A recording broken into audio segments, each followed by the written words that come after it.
दलन मोह तम सो सुप्रकाशु,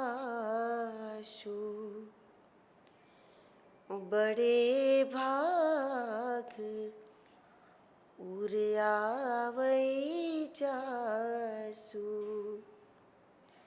श्री गुरुपद नख मणिगण ज्योति, सुमिरत दिव्य दृष्टि होती। दलन मोह तम सो सुप्रकाशु, बड़े भाग उर आवै जासु। फिर से मोह को अंधकार बताया कि जो मोह रूपी अंधकार है हमारे भीतर, वो जब तक रहेगा, मोह जब तक रहेगा, तब तक जन्म मृत्यु की पीड़ा बनी रहेगी। जैसे किसी भी पेड़ को काट दो, लेकिन उस पेड़ के थाले में अगर किसी भंवरे ने अपना बिल बनाया है, अपना घर बनाया हो, पेड़ के थाले में, पेड़ की किसी बड़ी डाली में, जब कोई भंवरा काटता हुआ जब गहराई में चला जाता है, अपना घर बना लेता है, उस पेड़ को काट दो, उस डाली को काट दो, इससे उसकी समाप्ति नहीं हो जाती। पेड़ कट जाने के बाद भी भंवरा उसमें जीवित रह जाता है, क्योंकि उस गहराई में पड़ा है। उसी प्रकार जब तक मोह हमारे भीतर है, तब तक अगर जीवन खत्म हो जाए, शरीर समाप्त हो जाए, तब भी वो मोह तो बना रहता है। जिसने हमारे अंतर मन की गहराई में स्थान बना लिया है अपना, वो भंवरा, वो मोह शरीर का अंतिम संस्कार हो जाने के बाद भी उस भंवरे की तरह हमारे अंतर मन की गहराई में मोह जीवित रह जाता है। शरीर मर गया, मोह जीवित रहेगा। और फिर दूसरे जन्म में फिर वही बात, फिर उन्हीं चीज़ों से प्रभावित, उन्हीं चीज़ों का हमारे मन पर आकर्षण, फिर उसी दिशा में हम जाते आते रहेंगे। जन्म मृत्यु की पीड़ा बनी रहती है। जब मोह नहीं रहता, तब भी महापुरुषों का दुनिया में आना जाना होता है, उनमें मोह नहीं है, और वो आते हैं, जाते हैं, कृपा करते हैं। ऐसे में जन्म मृत्यु होता है, कृपावश होता है, लेकिन ऐसे में जन्म मृत्यु की पीड़ा नहीं होती। मोह के कारण जब हम आते हैं, तब जन्म की पीड़ा, जीवन में भी कई प्रकार की चिंताएं, और फिर मृत्यु का डर, फिर मृत्यु के समय पर महाभय, भयंकर भयंकर पीड़ा, और फिर मृत्यु के बाद भी भटकाव, गति मिले ना मिले, फिर जन्म की पीड़ा, फिर माँ के गर्भ में, ये जो है ये दर्द है, भयंकर दर्द है। एक प्रकार से गर्भवास ही नरकवास, ये पीड़ा बनी रहती है जब तक हमारा मोह बस आना जाना होता है। दलन मोह तम सो सुप्रकाशु, बड़े भाग उर आवै जासु।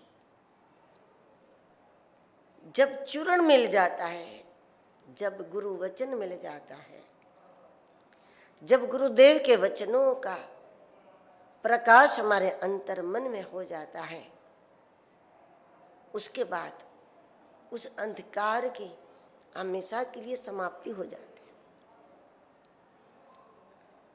गुरुदेव के चरणों के नाखून को नमन करते हुए गोस्वामी जी कहते हैं, श्री गुरु पद नख मणिगन ज्योति। गुरुदेव के पद के नाखून की महिमा बता रहे। गुरुदेव के चरणों के नाखून में क्या है? तो पहला ही शब्द है श्री गुरु पद नख मणिगन ज्योति। श्री है, समृद्धि है। जो वैरागवान महापुरुष होते हैं, जिनको कुछ भी नहीं चाहिए, किसी चीज की कामना नहीं होती है, श्री उनके चरणों के नाखून में निवास करते हैं। अब लोग श्री को प्रसन्न करने के लिए, लक्ष्मी को प्रसन्न करने के लिए कितना कुछ प्रयास करते हैं।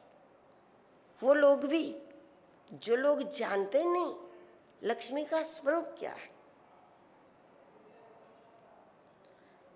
समृद्धि भी लक्ष्मी है, शांति भी लक्ष्मी है, विद्या भी लक्ष्मी है, सद्विचार भी लक्ष्मी है।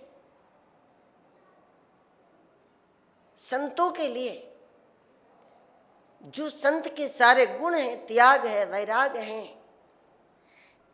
निष्कपटता है, निष्कामता है, ये सब श्री ही है। जब कोई संत श्री को प्रसन्न करना चाहते हैं तब लोगों को आश्चर्य होगा कि अरे नहीं, क्या चाहिए, ये क्या महालक्ष्मी की पूजा करें, ये क्यों श्री सूक्त का पाठ करें। लेकिन सबकी अपनी अपनी श्री है। संत धन को श्री नहीं मानते, धन को लक्ष्मी नहीं मान लेते, लेकिन वो चाहते हैं कि उन्हें ब्रह्म विद्या प्राप्त हो, ब्रह्म ज्ञान प्राप्त हो, उनका वैराग दृढ़ हो, उनका त्याग दृढ़ हो। उनके लिए वो श्री है, वो उनकी लक्ष्मी है, वो उनकी समृद्धि है। जो जिस वस्तु को अपनी समृद्धि मानता है वो उस समृद्धि के लिए महालक्ष्मी की आराधना करते हैं। तो उसने जिस वस्तु को लक्ष्मी माना है वो चीज उनको समृद्धि के रूप में प्राप्त होती। वो ज्ञान भी हो सकता है, वो विद्या भी हो सकती है, वो शांति भी हो सकती है, वो विरक्ति भी हो सकती है, वो वैभव भी हो सकता है, वो संतान भी हो सकता है। क्योंकि अष्ट लक्ष्मी में संतान लक्ष्मी भी है, गज लक्ष्मी भी है, धान्य लक्ष्मी भी है, ये सब लक्ष्मी ही है। महालक्ष्मी को प्रसन्न करने के लिए हर कोई प्रयास करता है, लेकिन तुलसीदास जी ने तो उनका नित्य निवास बता दिया कि वो रहती कहाँ है। जब एड्रेस मिल जाए लक्ष्मी का तो हर कोई पहुंच जाएगा। उसका घर ही मिल जाए तो घर कोई घेर लेंगे लोग कि वो रहती कहाँ है, उसका निवास कहाँ है। तो यहाँ संकेत के रूप में बताया है श्री गुरु पद नख मणिगन ज्योति। गुरुदेव के चरणों के नाखून वो अनमोल मणि है, मणिगन है। गुरुदेव के चरणों के नख मणि है, लेकिन कौन सी मणि? जो बाजार में रत्न मिलते हैं, जो मणि माणिक होते हैं, उस मणि की बात नहीं। कौन सी चीज है जिसको रामचरितमानस में मणि बताया? उत्तरकांड में ज्ञान को ज्योत बताया, ज्योत का प्रकाश, और भक्ति को मणि बताया। काकभूषुंडी जी और गरुड़ जी का जो संवाद है उसमें ज्ञान को ज्योत बताया और भक्ति को मणि बताया। हवा लगने पर ज्योत बुझ सकती है, लेकिन संसार की हवा लगने पर भी मणि का प्रकाश तो नहीं बुझता, वो तो रत्न है। तो यहाँ गुरुदेव को तो दोनों ही बात गोस्वामी जी बता रहे। गुरुदेव के कोई दिव्य सूत्र हमारे लिए ज्योत बन जाता है। वो स्वयं एक स्वयंभू ज्योत है हमारे लिए, सदगुरु, जो हमारे घट भीतर प्रकाश कर देते हैं। और साथ साथ गुरुदेव के चरणों के नाखून को मणि बताया कि अगर आपको मणि चाहिए, जीवन को एक रत्न जैसा बनाना है, तो फिर कहाँ है गुरुदेव के चरणों का नाखून। यानी गुरुदेव के चरणों का जब हम ध्यान करते हैं, गुरुदेव के चरणों के नाखून का स्मरण करते हैं, मतलब हम चरणों से लगे हुए रहें, ध्यान के रूप में, दर्शन के रूप में, सेवा के रूप में। जब हम खुद को चरणों का दास बना करके रखते हैं तो हमें जीवन में मणि प्राप्त हो जाती है। और वो मणि है भक्ति। भक्ति वो चीज है, अगर भक्ति चाहिए तो कहाँ से मिलेगी? वो सिद्ध पुरुषों की झोली में ही उसकी चाबी है। इसलिए तो गुजराती में कहते हैं, गुरु जी मड़े तो ताड़ा मारा उघड़े। उसकी चाबी वहां है। चरणों का दर्शन, चरणों की सेवा, चरणों का पूजन, चरणों का ध्यान धीरे धीरे हृदय को रसयुक्त बना देता है, भक्तियुक्त बना देता है। और जिनके पास बहुत ज्यादा मणिमाणिक हैं, दुनिया की दृष्टि में वो धनवान है। और अध्यात्म जगत में जिनके हृदय में अत्यंत भक्ति है, वो धनवान है, वो मालामाल है। धनवान के पास धन होने पर भी कामना तो बनी रहती है, लेकिन जब हृदय भक्तियुक्त हो जाता है तो भक्तिवान को दुनिया की किसी चीज की कोई मनोकामना नहीं रहती। और ऐसे नाखून में नित्य निवास है श्री का, नित्य निवास है शांति का। सद्गुरु वो धन दे देते हैं कि जिसके बाद व्यक्ति अपने आप को तृप्त महसूस करता है। संसार में जैसे जैसे मिलता जाता है, संसार में भौतिक जो धन है वो अतृप्ति बढ़ाने वाला धन होता है। नहीं तो स्वाभाविक बात यह है कि मिलने से तृप्ति होनी चाहिए। जब भोजन करते हो तो जैसे जैसे पाते जाओ पाते जाओ पाते जाओ, हम तृप्ति की ओर आगे बढ़ते हैं ना।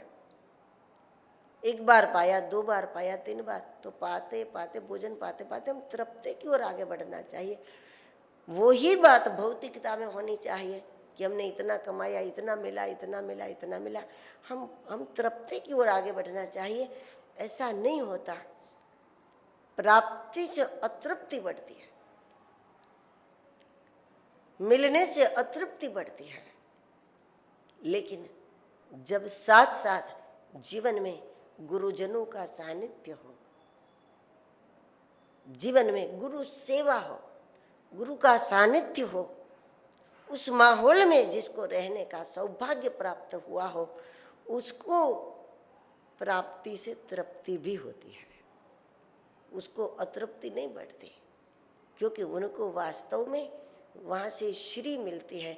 जब हमारा हृदय श्रीयुक्त हो गया तो उसके बाद जाही विधि राखे राम, ताही विधि रहिए, जिंदगी की डोर सौंप हाथ दीनानाथ के, महलों में राखे चाहे झोपड़ी में वास दे। क्योंकि हमको जो आनंद होता है वो आनंद दुनिया में कुछ मिला नहीं मिला उसका नहीं होता। साधक को आनंद होता है, उनको जो सानिध्य मिला है वो सानिध्य ही उसको सुख देता है, वो सानिध्य का सुमिरन उसको सुख देता है। जो स्थान प्राप्त हुआ किसी महापुरुषों के सानिध्य में, उस स्थान को लेकर वो तृप्त होता है। इसलिए श्री गुरु पद नख मणिगण ज्योति। और उस मणियों से, भक्ति मणि से, ज्ञान मणि से, ज्ञान ज्योत से परिणाम क्या होता है? तो बताया सुमिरत दिव्य दृष्टि ये होती। 24 घंटे शारीरिक रूप से हम साथ में नहीं रह पाएंगे, इसलिए कहा कि जब सानिध्य में हो तब दर्शन करो, सानिध्य में हो तब सेवा करो, लेकिन जब प्रत्यक्ष सानिध्य नहीं है तब हमें उन चरणों का स्मरण रखना चाहिए। जब सेवा पूरे गुरु की, लेकिन ध्यान चरणों का, सुमिरन चरणों का, अपने आप को मानसिक रूप से शिष्य गुरु के चरणों में रखता है। और जब चरणों में रखता है, चरणों का सुमिरन करता है, तो इससे क्या होता है? उससे सुमिरत दिव्य दृष्टि ये होती। इससे हृदय में दिव्य चक्षु खुल जाते हैं, हृदय में चक्षु खुल जाते हैं। और जब चक्षु खुल गए हृदय के, तो फिर जो है वो नजर आता है। इसी बात पर कबीर साहब ने कहा, मेरी नजर में मोती आयो, मेरी नजर में मोती आयो, मैं भला भरोसे पायो, मेरी नजर में मोती आयो। इस प्रकार के बहुत सारे पद हैं उनके। हंसा नाये मान सरोवर, ताल तरैया क्या गाए। और बताया, हीरा पायो गांठ गठियायो, मुझे रत्न मिल गया। हीरा पायो गांठ गठियायो, बार बार उसे क्यों खोले, मन मस्त हुआ। क्या बोले? जितना दिखता है उतना तो कोई बता नहीं सकता। जब भीतरी चक्षु खुल गए, उसके बाद जो तत्व है वो नजर आ गया। और यही साक्षात्कार का क्रम है। साक्षात्कार की शुरुआत भीतर से होती है। जैसे ध्रुव जी को भगवान मिले तब उनको भीतर दर्शन हुआ। मनु महाराज तपस्या कर रहे थे, उस समय तपस्या करते करते उनको पहले भीतर अनुभूति हुई। पहले भीतर ही दर्शन होता है। और जिसको घट भीतर अनुभूति हुई, भीतर दर्शन हुआ, और उसके बाद जब आंखें खोलकर देखें तो उसको सब में भगवान दिखने लगता है। और धीरे धीरे सब कुछ भगवान दिखने लगता है। सब में भगवान, ये सत्य है। लेकिन उससे भी एक कदम आगे की बात है, सब कुछ भगवान, जड़ चेतन सब कुछ भगवान, वस्तु भी भगवान, पहाड़ भी भगवान, पर्वत भी भगवान, जमीन भी भगवान, जड़ चेतन, शरीर भी भगवान, आत्मा भी भगवान। पहले सब में भगवान और बाद में सब कुछ भगवान। ये पूरी एक सुंदर यात्रा है। इसका आरंभ होता है पहले सुमिरत दिव्य दृष्टि ही होती। पहले भीतर ही देखना पड़ता है। जिसको घट भीतर भगवान का दर्शन नहीं हुआ, आत्म साक्षात्कार नहीं हुआ, और ऐसे लोग सीधे सीधे बाहरी प्रवृत्ति करने लगे और कह दें कि हमारे लिए तो बस यही भगवान है। हम समाज सेवा करते हैं, हम गरीबों को भोजन कराते हैं, हम कंबल बांटते हैं, हम वस्त्र बांटते हैं, हम दवाइयाँ बांटते हैं, हमारे लिए तो यही भगवान है। ये सत्य है, लेकिन उसमें भगवत भाव टिकेगा नहीं। ऐसे लोगों को समाज सेवा की प्रवृत्ति करते करते भी राग द्वेष हो जाएगा। समाज सेवा की प्रवृत्ति में भी लोगों में गुण दोष दिखेगा, उसमें भी स्पर्धाएं चालू हो जाएगी, उसमें भी अंदरूनी क्लेश चालू हो जाएगा। जो एक टीम मिलकर के काम करती है, उसी टीम में भी द्वेष चालू हो जाएगा, लड़ाई चालू हो जाएगी। कहीं ना कहीं से कोई आपसे अलग हो जाएगा या फिर आप उससे अलग हो जाओगे कि अब उसके साथ मजा नहीं आता। तो इस प्रकार उसमें भी एक प्रकार की मानसिक अशांति हो जाएगी। वो करना बहुत जरूरी है, लेकिन पहले गुरु कृपा से हम अपनी अंतर्दृष्टि को खोलें।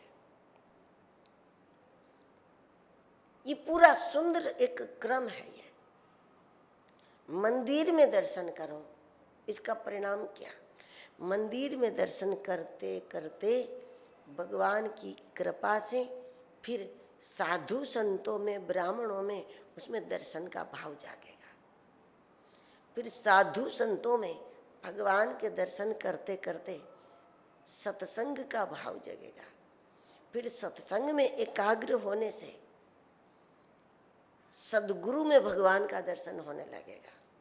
जब सदगुरु में गुरु साक्षात परम ब्रह्म मान करके जब उनके चरणों का सेवन करेंगे तो गुरु कृपा से हम भीतर दर्शन करना शुरू कर देंगे। जो पहले गुरु में कहते थे गुरु साक्षात परम ब्रह्म, और गुरुदेव की कृपा हमको वहाँ हमको रोक नहीं लेगी कि हम उनको परमात्मा मानते हैं और वो खुश हो जाए कि हाँ मुझे परमात्मा मानते रहो और तुम ठीक हो। नहीं, ऐसा नहीं करेंगे वो। हम उनको परमात्मा मान करके, मनुष्य न समझकर परमात्मा समझ करके जब हम उनका दर्शन करेंगे तो उनकी कृपा हमको अंतर्मुख करेगी। और जब अंतर्मुख कर देगी तो गुरुदेव में भगवान का दर्शन करते करते उसका फल ये मिलेगा कि हमको भीतर भगवान का दर्शन होने लगेगा। और भीतर भगवान का दर्शन करो, अंतर चक्षु खुल जाए और भीतर भगवान की अनुभूति होगी। इसका परिणाम ये होगा आगे चलकर कि फिर आंखें खोलकर दुनिया को देखोगे तो लगेगा सब में भगवान है। और सब में भगवान का दर्शन करते करते एक दिन ये हो जाएगा सब कुछ भगवान। सिया राम मैं सब जग जाने, सब कुछ भगवान। ये क्रम है। इसलिए सुमिरत दिव्य दृष्टि ये होते। अंतर जगत में जाने का उपाय तो यही है। बहिर्मुखता कैसे खत्म होगी? क्योंकि हम तो बाहर ही देख रहे, बाहर तो बाहर देखने के हम आदी हैं। हमारी दिशा परिवर्तन गुरुदेव करते हैं। सदगुरु कोई समाज सुधारक नहीं होते। वो शायद समाज सुधारने का काम करे ना करे, लेकिन अपने समर्पित शिष्य का इस रूप में वो परिवर्तन कर देते हैं कि जो बहिर्मुख था उसको भीतर झांकने की आदत डाल देते हैं, अंतर्मुख कर देते हैं। और जब अंतर्मुख हो गए तो भीतर जो रम रहा है वो राम है। जब बहिर्मुख अंतर्मुख हो गया तो फिर क्या होता है आगे बताया। सूझहि राम चरित मणि मानिक, गुपुत प्रकट जहाँ जो जेहि खानिक। सूझहि राम, जब दिव्य दृष्टि खुल जाए, अर्जुन को दिव्य दृष्टि देने में भगवान श्री कृष्ण ने युद्ध मैदान में बहुत कुछ समझाया, बहुत कुछ सुनाया, और उसके बाद उस दृष्टि को उसने प्राप्त किया, जिससे पूरे विराट में उसको भगवान का दर्शन होने लगा। जब पूरा विराट सब कुछ भगवान दिखे तो फिर हमें सुधरने का कोई प्रयास नहीं करना पड़ता, हम सहज सुधर जाए। बाकी लाख प्रयास करो, निंदा न करो, निंदा न करो, निंदा न करो, लोगों को समझाओ, लेकिन फिर भी हो जाएगी। लोग हम तो निंदा नहीं कर रहे हैं, बात कर रहे हैं, ऐसे करके भी तो वही कर रहे हैं। कहाँ जाएगी यह सारी आदतें? क्रोध न करो, न करो, न करो कहोगे, या फिर अब हम क्रोध नहीं करेंगे, निर्णय कर लेते, फिर क्रोध होता है। लोभ नहीं करेंगे, निर्णय होगा, उसके बाद भी ये हो ही जाएगा। आज के बाद किसी को दुख नहीं पहुंचाएंगे, किसी का अधिकार नहीं छीनेंगे, अनीति नहीं करेंगे, चोरी नहीं करेंगे, झूठ नहीं बोलेंगे। बहुत सारा निर्णय तो है। कोई अपने ऊपर दुर्जनता का लेबल लगाना नहीं चाहते, सबको सज्जनता का लेबल चाहिए, लेकिन वो नहीं लगता क्योंकि वो सद्गुण में रह नहीं सकता। बार बार दुर्गुण सर उठा लेते, बार बार ऐसा उससे हो ही जाता है। लेकिन जब दिव्य दृष्टि खुल जाए, और दिव्य दृष्टि खुलने से ये पूरा ब्रह्मांड हमको ब्रह्म रूप नजर आ जाए, और जब पूरा ब्रह्मांड परमात्मा ही नजर आएगा तो फिर कहाँ निंदा करेंगे, किसकी निंदा करेंगे? कोई दूसरा है ही नहीं, मेरे तो गिरधर गोपाल। दूसरों अगर कोई हो तो उसकी निंदा करेंगे, कोई दूसरा हो तो उस पर क्रोध होगा, कोई दूसरा हो तो उसका अधिकार छीनेंगे, कोई दूसरा हो तो फिर हम उसको दुख पहुंचाएंगे, कोई दूसरा हो तब हम उसका नुकसान करेंगे, लेकिन दूसरा न कोई। यही तो है दिव्य दृष्टि का परिणाम, कि दूसरा कोई है ही नहीं। जड़ चेतन गुण दोषमय सब कुछ, हर देश में तू, हर बेस में तू, तेरे नाम अनेक, तू एक ही है। जब दूसरा है ही नहीं कहीं तो कैसे निंदा करोगे? दूसरे की निंदा संभव है, दूसरा ही नहीं तो संभव ही नहीं कि आप निंदा करो, संभव ही नहीं आप क्रोध करो। खुद पर क्रोध करोगे क्या? संभव ही नहीं। अपने आप सारे दोषों का जो पूरा सैन्य है वो भागेगा नहीं, छू मंत्र हो जाएगा, सब गायब ही हो जाएगा, क्योंकि ब्रह्मांड पूरा परमात्मा रूप दिखेगा। तो अपने आप वो तो सब कहाँ गया पता ही नहीं, क्रोध कहाँ गया, कब किया था, कौन सी तारीख को, कितने साल पहले, कुछ भी पता नहीं, अपने आप सब गायब हो जाएगा। ये है गुरु कृपा। जब हम अंतर्मुख हो जाए तो सूझे ही राम ही सूझेगा, और कुछ लोग कहते नहीं इसको, और कुछ सूझता ही नहीं। एक ही बात पर जो कोई लगा रहता है तो कहते हैं कि बस इसको और कुछ सूझता ही नहीं, यही सूझता है। मतलब सूझे ही राम। भगवान सूझ का विषय है, न प्रश्नों का, न जवाब का, न बातों का, लेकिन परमात्मा हमारी सूझ में आ जाए। हाँ, इसके लिए हमें प्रश्न जवाब बात ये सब करना पड़ेगा। ये करते करते ही हमारी जिज्ञासा बनेगी, ये करते करते ही हम गुरु कृपा के अधिकारी हो जाएंगे, और उसके बाद भगवान प्रगट में भी भगवान दिखेगा और गुप्त में भी भगवान दिखेगा। गुप्त प्रगट जहाँ जो जेही खाने, जो दिखती हुई दुनिया है वो भी हमारे लिए परमात्मा है, और ये दुनिया जिससे दिखती है वो तत्व भी हमारे लिए भगवान है। राम के अलावा न कुछ दिखेगा न कुछ सूझेगा। सूझ ही रामचरित मनि मानिक, गुप्त प्रगट जह जो जेही खानिक।